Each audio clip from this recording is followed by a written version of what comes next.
ओम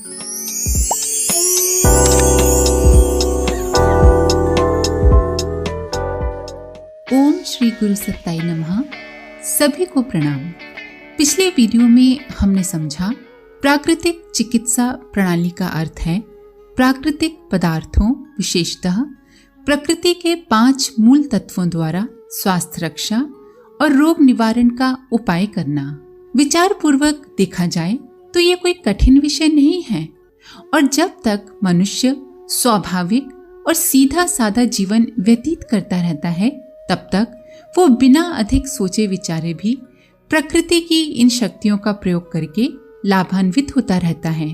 पर जब मनुष्य स्वाभाविकता को त्याग कर कृत्रिमता की ओर बढ़ता है, अपने रहन सहन तथा खान पान को अधिक आकर्षक और दिखावटी बनाने के लिए प्रकृति के सरल मार्ग से हटता जाता है, तो उसकी स्वास्थ्य संबंधी उलझनें बढ़ने लगती हैं और समय समय पर उसके शरीर में कष्टदायक प्रक्रियाएं होने लगती हैं, जिनको रोग कहा जाता है, बीमारी कहा जाता है।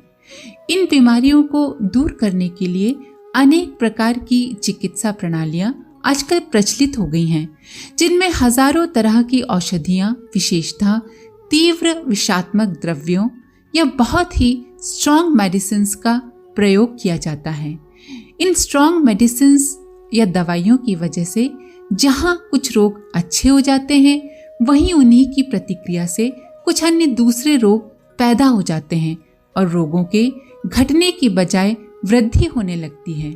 इस अवस्था को देखकर पिछले 100-150 वर्षों के भीतर यूरोप, अमेरिका के अनेक विचारशील सज्जनों का ध्यान प्राकृतिक तत्वों की उपयोगिता की तरफ गया और उन्होंने मिट्टी, जल, वायु, सूर्य प्रकाश आदि के विधिवत प्रयोग द्वारा शारीरिक कष्टों, रोगों को दूर करने की एक प्रणाली का प्रचार किया। वही इस समय प्राकृतिक चिकित्सा या नेचर क्योर के नाम से प्रसिद्ध है। आइए इसी क्रम को आगे बढ़ाते हैं। ये समझना कि प्राकृतिक चिकित्सा प्रणाली का आविष्कार इन्हीं 100-200 वर्षों के भीतर हुआ है, ठीक ना होगा। हमारे देश भारत में अति प्राचीन काल से प्राकृतिक पंच तत्वों की चमत्कारी शक्तियों का ज्ञान था और उनका विधिवत प्रयोग भी किया जाता था। और तो और हमारे वेदों, जिनको अति प्राचीनता के कारण अनादि माना जाता है और जिनका उद्भव वास्तव में वर्तमान मानव सभ्यता के आदि काल में हुआ था, उसमें भी प्राकृतिक चिकित्सा के मुख्य सिद्धांतों का उल्लेख है। ऋग्वेद के एक मंत्र का हिंदी अनुवाद सुनिए। जल औषधि रूप है। ये सभी रोगों को दूर करने वाली महान औषधि की तरह गुणकारी है। ये जल तुमको औषधियों के समस्त गुण और लाभ प्राप्त करावे। इस तरह के वचन ऋग्वेद और अथर्ववेद में अनेकों स्थान पर मिलते हैं। साथ ही सूर्य प्रकाश तथा वायु के आरोग्य प्रदायक गुणों का भी उल्लेख मिलता है। तमिल भाषा में वेदों के समान ही पूजनीय माने जाने वाले कुरल नामक ग्रंथ में प्राकृतिक चिकित्सा की विधियों की बड़े उत्तम ढंग से शिक्षा दी गई है। ये ग्रंथ 2000 वर्ष से भी अधिक पुराना है। आजकल भी प्राकृतिक चिकित्सकों का एक बहुत बड़ा सिद्धांत यही है कि आहार ही ऐसा दिया जाए जो औषधि का काम दे और जिससे शरीर के विकार स्वयं दूर हो जाएं। जब तक मनुष्य प्रकृति की गोद में पलते खेलते थे, जब तक उनका रहन सहन प्राकृतिक नियमों के अनुकूल था, तब तक वे अपनी सभी आवश्यकताओं की पूर्ति प्राकृतिक ढंग से ही करते थे। पर मध्यकाल में जब बड़े बड़े राज्यों और साम्राज्यों की स्थापना हो गई, तो बड़े आदमियों के रहन सहन में भोग विलास की अधिकता होने लगी और उसकी पूर्ति के लिए भांति भांति के कृत्रिम उपायों का प्रयोग भी बढ़ने लगा। साधारण लोग भी उन लोगों की नकल करके नकली चीजों को अधिक सुंदर और आकर्षक समझने लगे, जिसके फलस्वरूप लोगों का स्वास्थ्य निर्बल पड़ने लगा। तरह तरह के रोगों की वृद्धि होने लगी। जब आगे चलकर ये अवस्था बहुत बिगड़ गई और संसार की जनसंख्या तरह तरह के भयानक तथा गंदे रोगों के पंजों में फंस गई, तो विचारशील लोगों का ध्यान इसके मूल कारण की तरफ गया और उन्होंने कृत्रिम आहार विहार की हानियों को समझकर प्रकृति की ओर लौटो, बैक टू नेचर का नारा लगाया। ये चिकित्सा प्रणाली रोगों और व्याधियों के निवारण के लिए केवल उन्हीं आहारों तथा पंच तत्वों का औषधि रूप में प्रयोग करना बतलाती है जो सर्वथा प्रकृति के अनुकूल हैं। इस चिकित्सा के 6 विभाग हैं: मानसिक चिकित्सा, उपवास, सूर्य प्रकाश चिकित्सा, वायु चिकित्सा, जल चिकित्सा, आहार और मिट्टी चिकित्सा। आजकल जिस डॉक्टरी चिकित्सा पद्धति का विशेष प्रचलन है, उसका उद्देश्य किसी भी उपाय से रोग में तत्काल लाभ दिखला देना होता है। हम देखते हैं कि अस्पतालों में एक एक रोगी को महीनों तक प्रतिदिन तीव्र इंजेक्शन लगते रहते हैं, पर एक शिकायत ठीक होती है तो दूसरी उत्पन्न हो जाती है। थोड़ा बहुत फायदा मिलते रहने के कारण लोग इनके फेर में पड़े रहते हैं।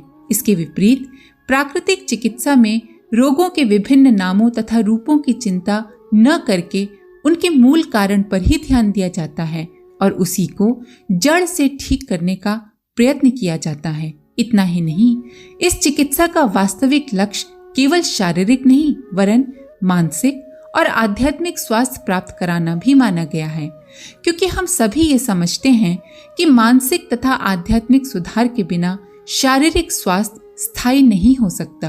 अगर आप दिन रात चिंतित हैं तो स्वस्थ रह ही नहीं सकते। इसीलिए भारतीय चिकित्सा प्रणाली में जहाँ शुद्ध आहार विहार का विधान है, वहाँ उच्च और पवित्र जीवन व्यतीत करने पर भी जोर दिया गया है। प्राकृतिक चिकित्सा के तत्व का यथार्थ रूप में हृदयंगम करने वाला व्यक्ति गीता के कर्मण्येवाधिकारस्ते मां फलेषु कदाचन वाले वाक्य पर पूर्ण श्रद्धा रखकर सत्य आचरण को ध्यान में रखता है और फल को ईश्वर के ऊपर छोड़ देता है। सत्य आचरण वाला व्यक्ति प्रथम तो रोगी होता ही नहीं है, और यदि किसी गलती या दुर्घटना से हो भी गया तो उसी आचरण के प्रभाव से उसका रोग शीघ्र ही ठीक भी हो जाता है। जब रोगों के कारण और स्वरूप पर विचार करते हैं तो मालूम होता है कि रोग जीवित शरीर में ही उत्पन्न हो सकता है। जीवित शरीर एक मशीन या यंत्र की तरह है जिसका संचालन एक सूक्ष्म शक्ति प्राण द्वारा होता है।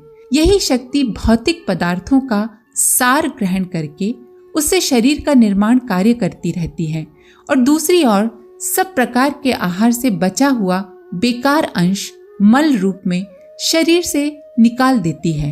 ये दोनों क्रियाएं एक दूसरे से संबंधित हैं और इन दोनों के बिना ठीक तरह संचालित हुए न तो जीवन और न ही स्वास्थ्य स्थिर रह सकता है।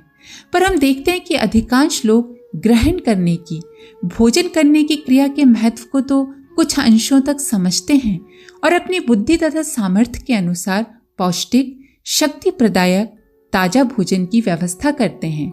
पर निष्कासन की, निकालने की क्रिया के महत्व को समझने वाले और उस पर ध्यान देने वाले व्यक्तियों की संख्या बहुत कम है। लोग समझते हैं कि उत्तम भोजन को पेट में डाल लिया जाएगा तो ये लाभ करेगा, पर यह भोजन यदि नियम अनुसार उचित मात्रा में पथ्य अपथ्य का ध्यान रखकर न किया जाएगा तो मल निकलने की क्रिया का बिगड़ जाना अवश्यम भावी है, जिसके परिणाम स्वरूप शरीर के भीतर मल और विकार जमा होने लगते हैं और स्वास्थ्य का संतुलन नष्ट हो जाता है और व्यक्ति रोगी होने लगता है। होता यह है कि ये मल, विकार, विजातीय द्रव्य, विष पदार्थ, टॉक्सिन, जो भी आप इसे बोलें, शरीर के स्वाभाविक तत्वों के साथ मिल नहीं पाता और एक प्रकार का संघर्ष अथवा अशांति उत्पन्न कर देता है। हमारी जीवनी शक्ति, लाइफ फोर्स, ये कदापि पसंद नहीं करती कि उस पर विजातीय द्रव्य का भार लादकर उसके स्वाभाविक शरीर की रक्षा, शरीर की देखभाल करने के कामों में बाधा उपस्थित की जाए। वो हर उपाय से इस मल को शीघ्र से शीघ्र बाहर निकालने का प्रयत्न करती है। यदि वो उसे पूर्ण रूप से निकाल नहीं पाती तो ऐसे अंगों में डाल देने का प्रयत्न करती है जो सबसे कम उपयोग में आते हैं और जहां वो कम हानि पहुंचाकर पड़े रह सकते हैं। इस प्रकार जब तक जीवनी शक्ति विजातीय द्रव्य के कुप्रभाव को मिटाती रहती है तब तक हमें कोई रोग नहीं होता, पर जब हम बराबर गलत मार्ग पर चलते रहते हैं, उल्टा सीधा खाते रहते हैं, हमारी लाइफस्टाइल, जीवन जीने का तरीका गड़बड़ रहता है, तो हमारे शरीर में विजातीय द्रव्य का परिमाण, उसकी मात्रा बढ़ती ही जाती है और लाचार होकर जीवनी शक्ति को उसे स्वाभाविक मार्गों की बजाय अन्य मार्गों से निकालना पड़ता है। चूंकि ये कार्य नया होता है, हमारे नियमित अभ्यास और आदतों के विरुद्ध होता है, इसलिए उससे हमको असुविधा, कष्ट और पीड़ा का अनुभव होता है और हम उसे रोग या बीमारी का नाम दे देते हैं। पर वास्तविक रोग तो वह विजातीय द्रव्य या विकार होता है जिसे हम अनुचित आहार विहार द्वारा शरीर के भीतर जमा कर देते हैं। ये कष्ट और पीड़ा के ऊपरी चिन्ह तो हमारी शारीरिक प्रकृति अथवा जीवनी शक्ति द्वारा उस रोग को मिटाने का उपाय होता है। अगर हम इस तथ्य को समझकर तथा कष्ट और पीड़ा को प्रकृति की चेतावनी के रूप में समझ के सावधान हो जाएं, तो रोग हमारा कुछ भी अनिष्ट नहीं कर सकता। हमारा कर्तव्य यही होना चाहिए कि हम प्रकृति के काम में किसी तरह का विघ्न बाधा न डालें, वरन अपने गलत रहन सहन को बदलकर प्राकृतिक जीवन के नियमों का पालन करने लगें। इससे विजातीय द्रव्य को शरीर के बाहर निकलने में सुविधा होगी और हम बिना किसी खतरे के अपेक्षाकृत थोड़े ही समय में रोग मुक्त हो जाएंगे। संक्षेप में यही प्राकृतिक चिकित्सा का मूल रूप है, जिसको उपवास, मिट्टी और जल के प्रयोग, धूप स्नान आदि कितने ही विभागों में बांटकर सर्वसाधारण को समझाने का प्रयत्न किया गया है। आज के लिए इतना ही। इसके आगे का अगले वीडियो में। आप सभी का धन्यवाद। ओम शांति।